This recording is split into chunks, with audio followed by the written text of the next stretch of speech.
Durham region. The opinions expressed in the following program are those of the participants and do not necessarily reflect those of Rogers nor Rogers TV.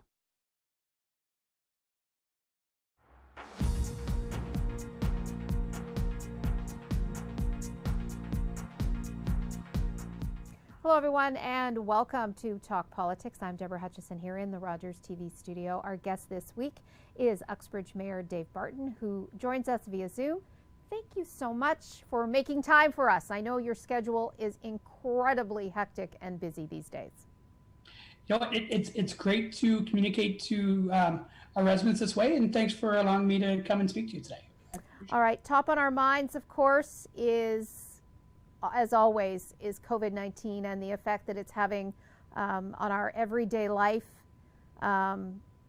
We are wearing poppies, of course, Remembrance Day coming up, that being affected, but let's bounce back first off to Halloween. There was a lot made of, you know, should kids be trick-or-treating? Yes, no, how residents were going to deal with it. Parties, how did Uxbridge do? So I think that we'll find out for sure in a couple of weeks, you know, when we see where the cases go. But I was really impressed with what I saw, you know, on social media when I was out and about as well. Most people I talked to and most people I saw were doing exactly what they should have been doing. You know, smaller groups of kids, outdoors, many wearing masks. And then what was really exciting was to see the way that the residents, you know, had their candy delivery systems going. You know, some people put them out on a fence, other people put them beside a gravestone on the front lawn. And then some people were really elaborate with, you know, tubes where the candy would slide down into the kids' bags. So I think one thing that we're seeing with COVID is that people are willing to pivot. They're getting creative with how we live our daily lives. And it's exciting for me to see, and whatever we can do to make life as close to normal as possible, I think we should be doing. And certainly we're seeing that here in Uxbridge. How many kids did you get at your door? Oh, not very many. We got 3, I think we got like somewhere between 5 and 10. Oh, I was out and about, but my wife was answering the door. So pretty limited at our house. I think. But we live in a pretty dark street. We did have some of our neighbors set up a haunted trail where they were giving out candy along a trail on their property, which was pretty fun. So that is so cool. So let's jump forward to Remembrance Day coming up. You know, our veterans impacted by COVID-19 in many ways, and of course this is, you know, the poppy sale season. They've been affected. That has been affected by COVID-19, and of course talk about getting creative with how to deliver our Remembrance Day service. You know, legions all over Durham region are having to rethink how they're doing it. Yeah, we have an incredible team here at Uxbridge, and it goes all the way from our elementary school kids through our high school, the way our community does it and the way our legion does it. So first of all, our schools, we have a resident who was just retired from the Durham region, Durham District School Board, Tish McDonald, who has really been a champion for remembering here at Uxbridge. And anyway, she was always at the high school. They had an incredible program, but this year she retired and she's spending her time with our elementary schools. So she actually had, you know, my daughter do a video this weekend talking about my great uncle who died in the Second World War. So we have a banner program here in Uxbridge, and, you know, my daughter stood in front of the banner and talked about what that meant to her. She's going to get a number of different kids doing that, put it on video, and then show it in all the programs in a COVID-friendly way. So that starts with the kids. They're going to do similar things at the high school in more of a virtual way. We're going to have a virtual Remembrance Day ceremony that will be put on by our Legion. And then another really exciting program that Tish and her husband, Mike, are doing is we're going to have our veterans, we're going to do a veterans drive-by. So they're going to be stationary either in their cars or in front of their cars, masks for everyone. And then we're going to drive by the veterans and show them our appreciation for them. That's going to be this weekend. So certainly we're doing things differently, but we want to make sure that the fundamentals remain, that we're letting our veterans know that we care, that we are all as a society remembering the sacrifices made, that we can live the way that we do. And we're doing it all in the safest way we can, and almost everything's done outside, which we know is safer. I love the idea of a drive-by, because the last thing you want is to have a ceremony in one place, lots of crowds showing up to pay their respects. And this way they get to do that in a safe manner. Yeah. And again, it's Uxbridge, so none of these ideas are mine. We just find ways to say yes.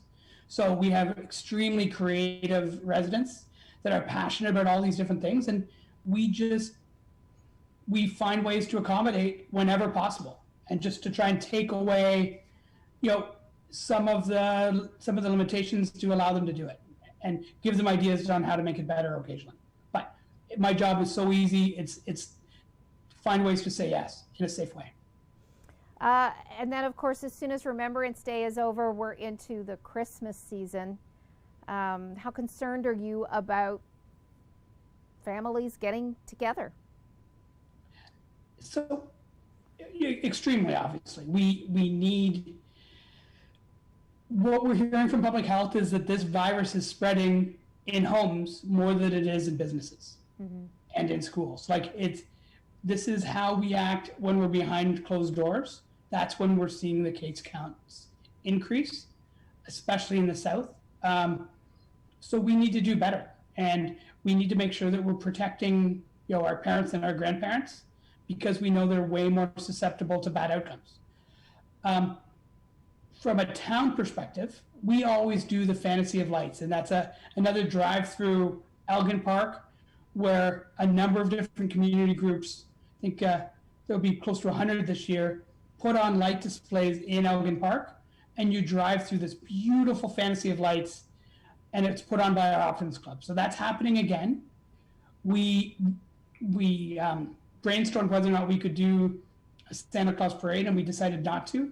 And we put some of the funding that we normally could put into our local Santa Claus parade into the Optimist Club to make their program even more successful. So that will be extremely exciting, and it lasts for a long time, and we know it can be done safely. So we had to do less pivoting with that Fantasy of Lights. Right.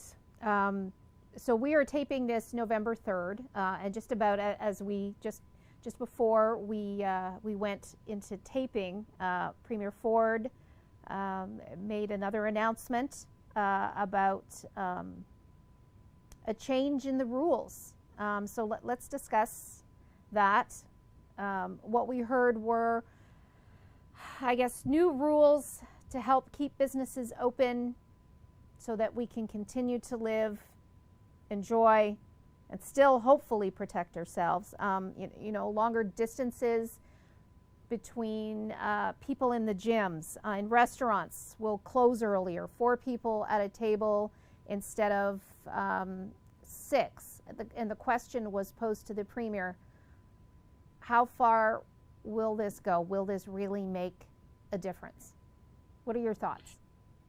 So my thoughts are, we need to do everything we can to protect our residents from COVID-19, and these things will make a difference.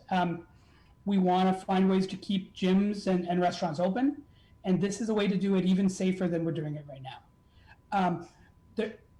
Our small businesses are certainly where the majority of our new jobs come from, and we need to make sure that when COVID is over, we still have an economy.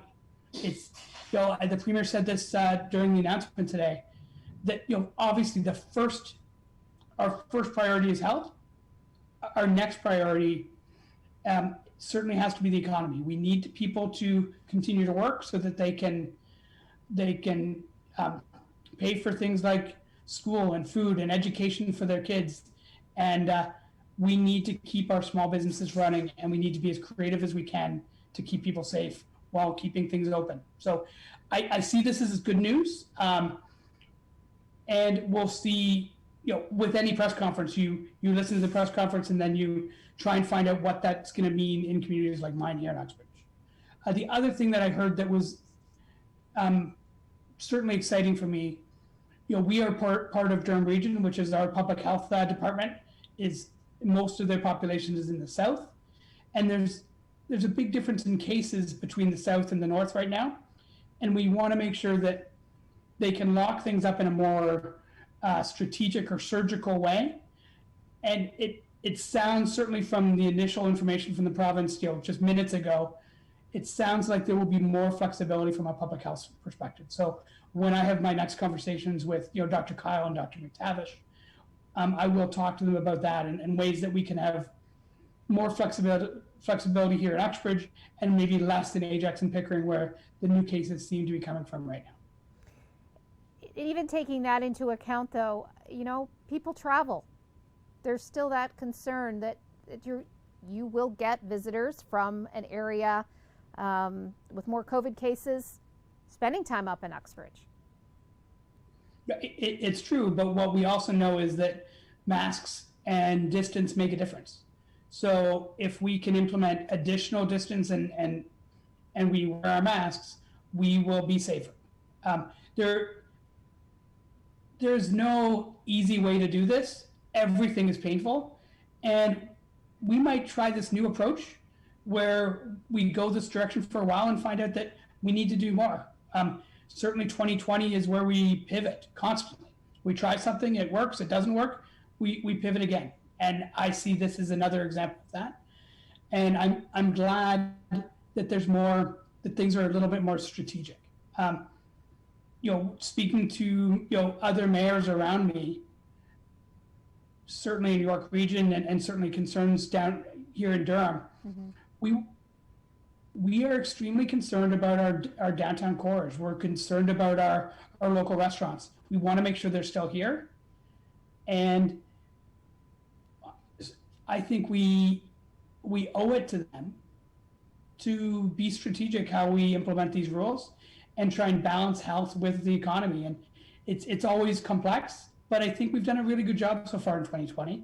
And we'll see if we can continue, as we're into this new wave of COVID-19.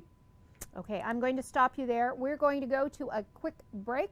Our guest this week on Talk Politics is Uxbridge Mayor Dave Barton. Stay with us, more to come after the break.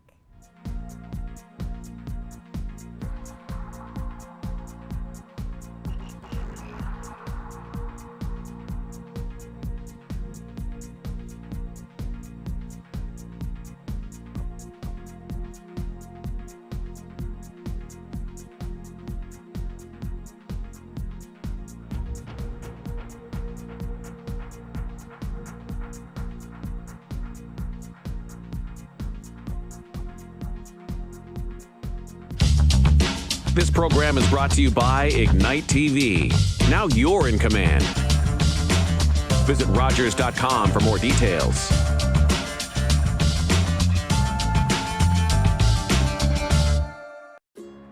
It's closing time, and you stayed out longer than you planned. So now you can't drive, and the buses have stopped running. You could always call your girlfriend.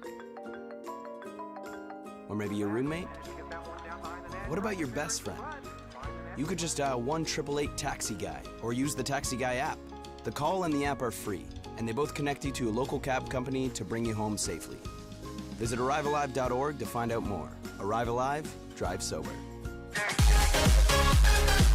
The LGBTQ plus community is full of artistry, talents, and inspiring stories. So sit back and enjoy our fun, casual, and intimate chats with artists and creative folks on the longest running LGBTQ plus talk show in local history, and one that is being called a very important show. We love you. Thank you for watching.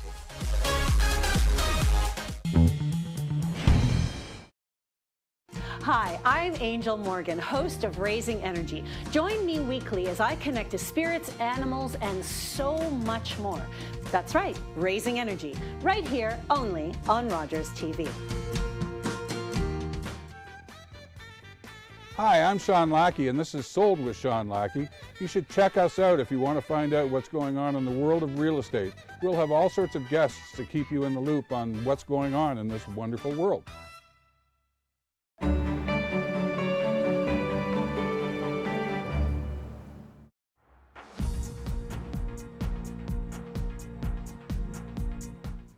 And we are back here on Talk Politics on Rogers TV. Our guest this week joining us via Zoom is Uxbridge Mayor Dave Barton. When we went to break, Mayor Barton, we were talking about businesses and helping them to survive this pandemic. You know, a day doesn't go by where we don't hear news of an established local business deciding to close its doors. What has it been like for Uxbridge businesses? Are they surviving? How many have you lost?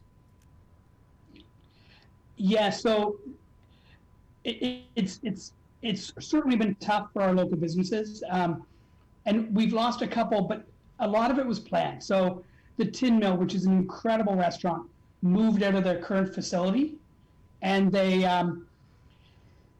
moved, and we're going to plan a significant expansion. And that was sort of February, I think, is when they shut down their initial location. And we're going to renovate and kind of open for the spring. They pulled back, moved into a much smaller space that they were already using as a cafe, and are focusing mostly on takeout and sort of patio. We had another place that's been for sale for sort of a decade, and they finally sold to another business that's been booming, a pool and spa business. So they're retiring. So we've had a few moves that we expected, and I think it was a good way for things to slowly close without devastating people's livelihoods. So we've mostly come off unscathed, but it's certainly a tough time, and this winter will be extremely difficult. We as a council and the region as well did everything we could to allow people to open up basically outdoors. You know, we removed every possible barrier to make sure that they could, you know, serve alcohol and serve food sort of anywhere they could safely sit and not be a hindrance to traffic. And that worked, and most of our businesses did really well through the summer and into the fall. This will be a new challenge here as things get colder.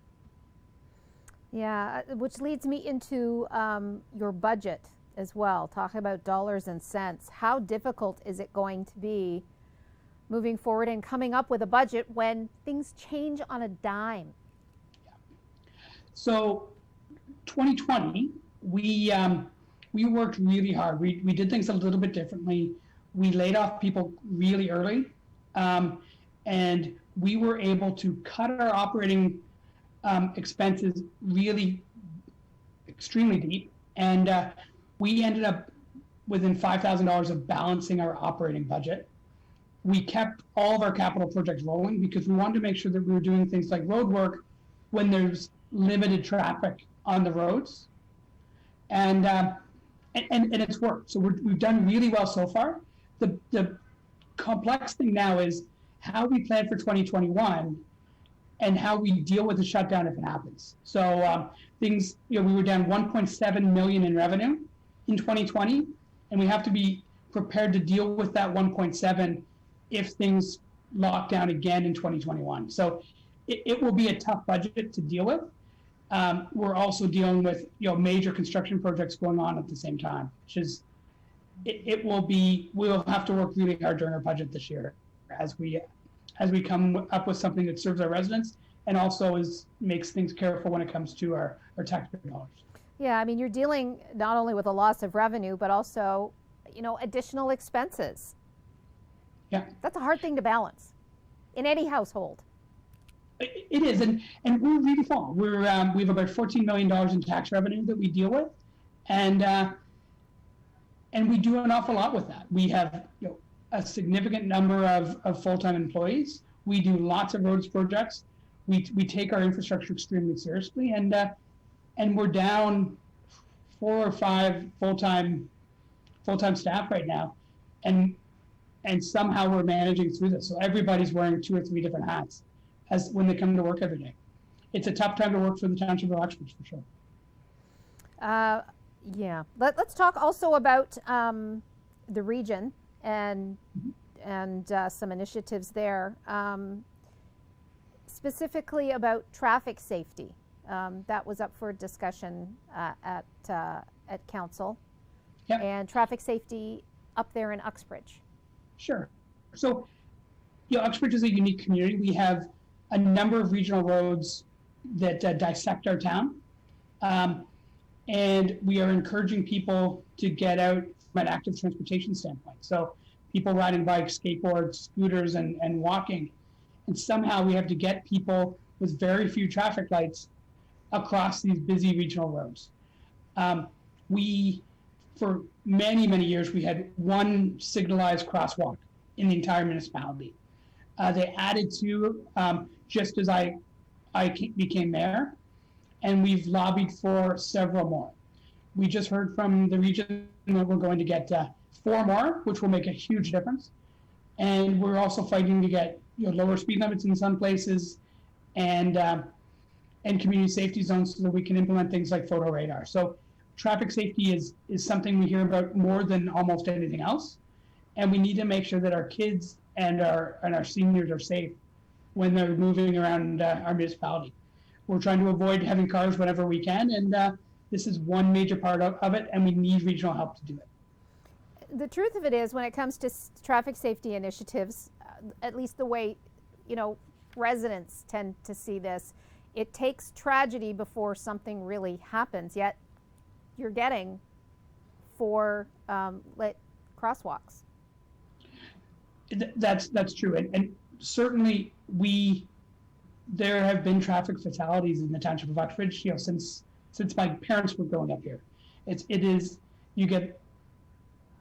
something we need to continue to take seriously. We remember the loss of lives that we've experienced, and we're not being reactive on this. We're doing it because we all campaigned on it. It's something that's important to us. It's something that's extremely important to our young families, and it's funny. Out of the members of council that we've got, most of us are pretty outdoorsy. Most of us are riding bikes a few times a week. A lot of us walk almost every day, and so we experience it along with our residents, and it's certainly a frustration. It's something I've been fighting for at the region. It's why I sit on Public Works, is to make sure that we get more done here in Uxbridge. Being proactive instead of reactive, that's a very good thing. Let's also talk about some good news. Brock Street finally reopens. Yes, we're dealing with the largest construction project in our history. There's a river that runs under our downtown, and we were in a culvert that was end of life 20 years ago. So we've been dealing with a tough construction project, and it's also undersized. So we had our road closed for about 5 months, our main street, and we finally got it open on Friday. So I think everybody in town seemed to drive down it on Friday night. It was busier than I've ever seen it. And it's great to see that open. We're certainly not done this project yet. We've got about 100 meters, maybe a little less than 100 meters left. And we're working really hard to get these construction workers out of town. We just want to make sure that when they leave town, this project is complete. So lots of work to do still, and I'm proud of where we've gotten, and there will be some big challenges to come. Sure. It was kept pretty much on schedule, correct? Well, it depends on which schedule you're looking at. Okay. There's been some major setbacks, since we started this. When I was elected, we had issued contracts for a project where we didn't own the land. So we had to purchase land. We've had some obstacles with water. We've had some settlement issues with buildings, and we've also had some contamination issues that we've dealt with. So to say this is a complex project would be saying it lightly. And the end is in sight. We've got the shoring in for the entire project. We've got most of our culvert is in. We just have one really challenging part to deal with, and that's between 2 buildings with kind of an inch to spare. So it's a tough one, and let's see on our next interview. Hopefully, I have some additional good news. That reminds me of renovating an old house. You think you've got it all figured out, and then with each day that goes by, something else gets in your way. But yeah, you're almost there. We're almost there, and again, this is important for our future. This culvert project will get our downtown out of the floodplain. We've started a downtown revitalization project, which will which will dictate what we're going to look like in 10, 20, 30 years, which is obviously critically important. And this is the first step, and it's a really tough one, because when we're all done, it will look just like it does today, because all the work's underground, basically. Okay, we only have about 2 minutes left. I want to talk about the fields of Uxbridge and the baseball diamonds and changes going on up there. Okay, so we are the playground of the South. So on any given day, there's a significant amount of people that come into Uxbridge to play, whether it's in our trails in Durham Forest and Dagmar on the Walker property, our ski hills, but we also have municipal infrastructure like our pump track and our skate park. And most of that infrastructure is going in at the fields of Uxbridge, which is the north end of our community. And we're adding a couple different baseball diamonds so that we have public meetings. We try and get as much input as possible from the community before we move forward. And then it's an exciting time for sure. I can't wait to see what this area looks like in the next 10, 20, 30 years, because we hope that there's a new community center and a pool and new soccer fields with lights. So lots going on. Exciting time to be in my chair, and can't wait to see what 2021 and 2022 bring. And of course, Uxbridge continues to be Canada's trail capital. That's true. It is something that we take to heart, and we are constantly trying to expand our trail system and make it an even better user experience. The trail systems, they were closed at the beginning of the pandemic, were they not? It depends on which system. So we always kept our municipal trails open. The Lake Simcoe Conservation Authority closed theirs, and the TRCA, Toronto Regional Conservation Authority, they had theirs use at your own risk. So ever since this started, our trail systems have been absolutely jammed. Right now we're working on things like expanding parking lots and finding ways to deal with the additional traffic.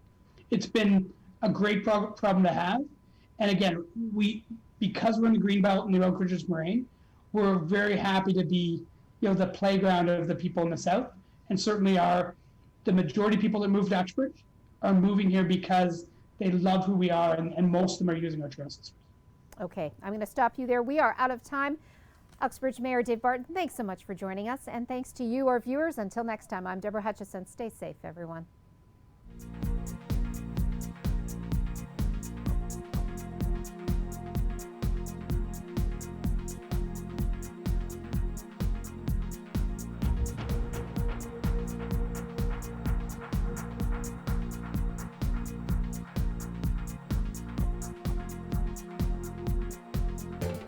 Call the Rogers TV viewer response line, email us, or connect with us on social media.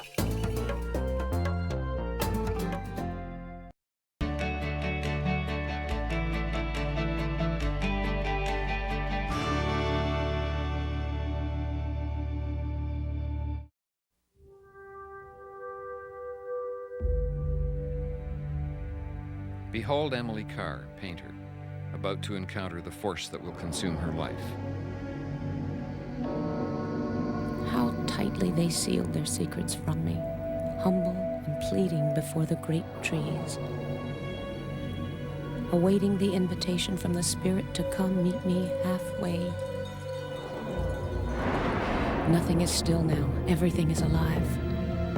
At last, I knew I must see through the eye of the totem itself, the mythic eye of the forest.